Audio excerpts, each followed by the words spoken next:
สวัสดีผู้ชมนะฮะวันนี้เราอยู่ในเกมภาพจิมมาบายนะฮะวันนี้เราอยู่กับกล้องตุงนะฮะแล้วก็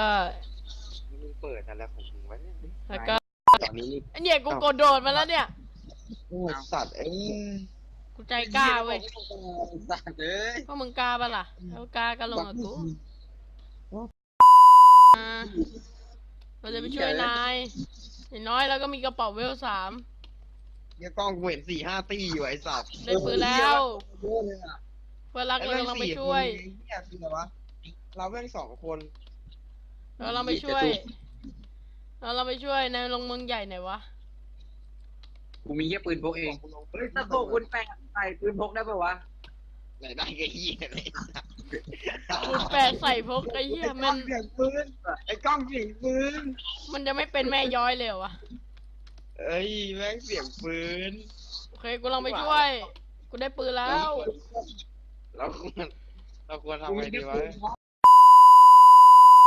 ะไม่ได้ยังไม่รู้ถือระเบิดแล้วมึงกำระเบิดไว้ในรถอ่ะไม่น่าสนใจเฮ้ยเดี๋ยวไอ้สัตว์โมโลทอฟทำไมมันเป็นไฟมาเรื่อยๆเลยวะไอ้โกไรเดอร์โง่ไฟโอเคนี่มันล้อไฟไม่ฟาร์มเหรอมีแค่ปืนกูมีแค่ลูกทองเดี๋ยวไปนู่นโอ้ไปดูนไอ้เยี่ยมนี่ไอ้เยี่ยมกูรังขึ้นเลยเฮ้ยไปเจสกีเฮ้ยเพื่อนรักกูไม่ไปนู่นโอ้เบเบไอ้ตุ๊กตีตับไตตันไปที่นู่นสิวะไอ้เบสเพื่อนรักเราเจอเพื่อนรักแล้วฟาร์มก่อนอย่าเพิ่งห่วงมากแล้วนึงกูไปหาเพื่อนรักแป๊บไปที่กูฟาร์มก่อนก็ได้สู้ๆนะเพื่อนเราจะไปหาเพื่อนรักแป๊บเดี๋ยวเราขับไปรับนะไปรับที่ไหนไม่เอาอะไรวะเมียวแมวมึงไปไม่ได้แล้วไอ้เหี้ยไปไหนน้องก็กูไปไหนอะอะไรกูฟาร์มก่อนเดี๋ยวกูไปหาแล้วเฮ้ยเหี้ยใครยิงกูวะมีตัวเองวะ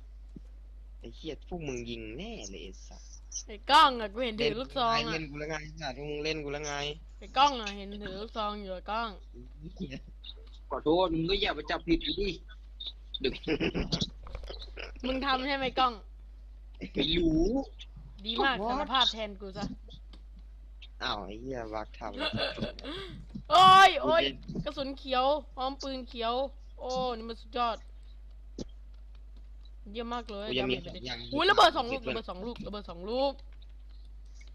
กล้องไม่ได้ระเบิดกล้องในห้องน้ำอะมีปืนกล้องตรงนี้กล้องมีปืนกล้องน้ำกูกล้องมีปืน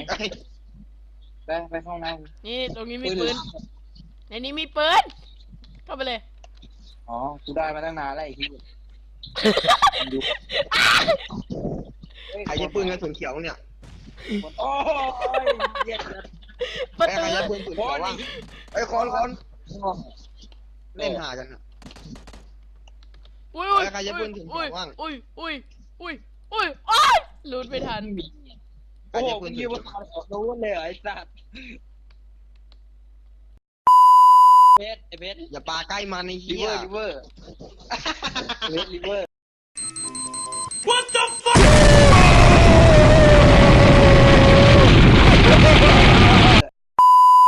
เดี๋ยวไอ้กล้อง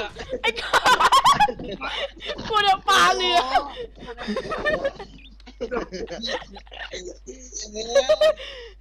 ป่วยข้ามไปข้ามไม่ได้แล้วยาตัด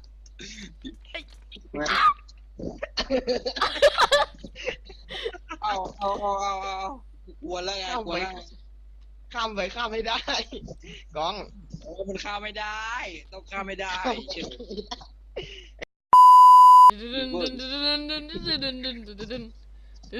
ไอ้ยังใครมาแซงกูวะ What ครับข้ามไม่ได้ไอ้ใครมันข้ามเล่นทีวะไปไหนกล้อง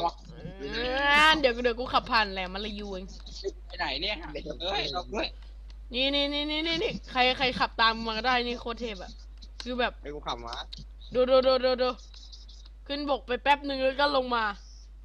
มึงไม่ลงไอ้เหี้ย เอ้ย อ๋อ เอ้ยเอ้ย กูว่าแล้วอ๋อ เอ้ยได้แล้วกูมาแล้ว โอ้ ก็ ยติด ถอยแม่งมาไอ้เนี่ยไอ้กล้องลิเวอร์ กลับมาแล้วเบียดได้หนึ่งดีปีกหนึ่งรอบ เล่นอะไรกันวะเนี่ย นี่มันกิจกรรมพายเรือแห่งอบตนี่หว่า เดี๋ยววันนี้เรา นี่มันพายเรืออบต เอาไว้แบบ กล้องไปไหนกล้องเราจะสนองนายเองกล้อง เย็นแล้ว กล้องไปไหนกูจะชนมึ เฮ้ ง ยข้างหลังเป็นอะไรกันวะน่ะ กล้อง ยา ไอ้กล้อง กูรีบอยู่ กูดิฟอู้ เย็นแล้วเดฟไอ้เหี้ยเพ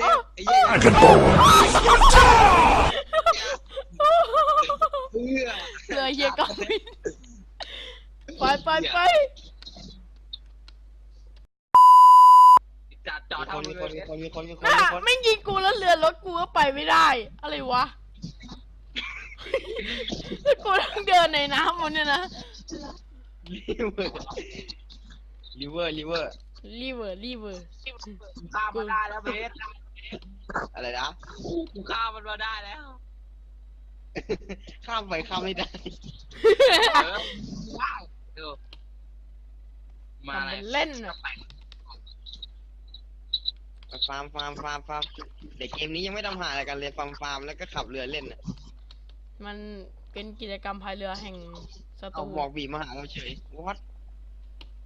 เฮ้ยเสียงปืนไกลมากๆไกลพอที่จะทำให้ขับรถมาเป็นชาติได้ ตามยังวะตามแล้วดิ เอ้ยมีคนว่ายน้ำมาป่ะเพื่อน ไอ้ใช่อย่ายิงเลย แวะทักทายแป๊บนึง ยิงดิไหนวะ เอ้ยอย่าด ยิงนะ อ๋อดู First ำ blood. ตายเก็บของไอ้เหี้ยแล้วกูต้องดำลงไปเก็บนี่นะ โอ้น้ำมันลึกด้วยนะ เอ้ยดีนะน้ำไม่ลึก เจ้าแม่งคิดไงว่ายมาวะ เฮ้ยเดี๋ยวพวกมึงได้คนละคิวแล้วกูยังไม่ได้คิวใครเลยวัด โอ้ยเหี้ย มีอะไรบ้าง ไม่มีอะไรหรอกเก็บไปก็ไม่มีอะไรเปล่า ไม่เชื่อเฮ้ยมีกระเป๋าสอง โอ้ ดีนะ โอ้ยโดนยิง มีคน Double kill. กูโดนล้านอีกแล้วไอ้สัตว์ ไอ้เหี้ยไอ้เหี้ยบักตลอดเลย เอ้ยของกูเอ้ย คุณไปไม่ได้เลยตอนเนี้ย เอ้ย จากนะพวกมึงเผื่อจะ ไม่มึงพูดชื่อมันมาแล้วอ่ะ ไม่จัก เฮ้ยแบนโลนะโอ้โหไม่เหลืออะไรให้กูเลยเดี๋ยวเขาเติมให้กูยังดู เพชรมึงมีคาปะกูมีท้ายขาให้ปะ กู เฮ้ยกูมี ไม่ ร มี ถอยู่ ขา กูมีรถเอาป่ะ กูทิ้งละ บ้านรวยอ่ะมันมีรถอ่ะฮะสปอร์ต แรก เอ้ยเล่นตั้งใจเล่น วัดเฮ้ยคนกล้องคน ไหนเฮ้ยกูขอโดน ที่ไหนวะ เฮ้ยโอ้โห สวยพี่สวย วัด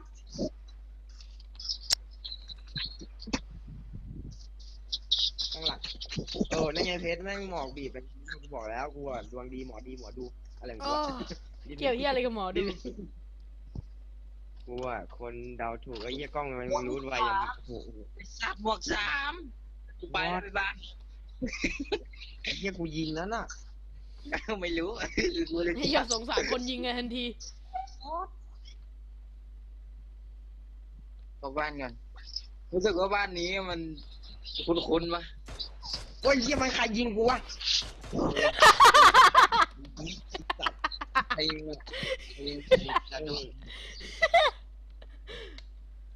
เฮ้ยกล้องเด็กแว้นวะ ไหนโอ้โหอันนี้อ่ะ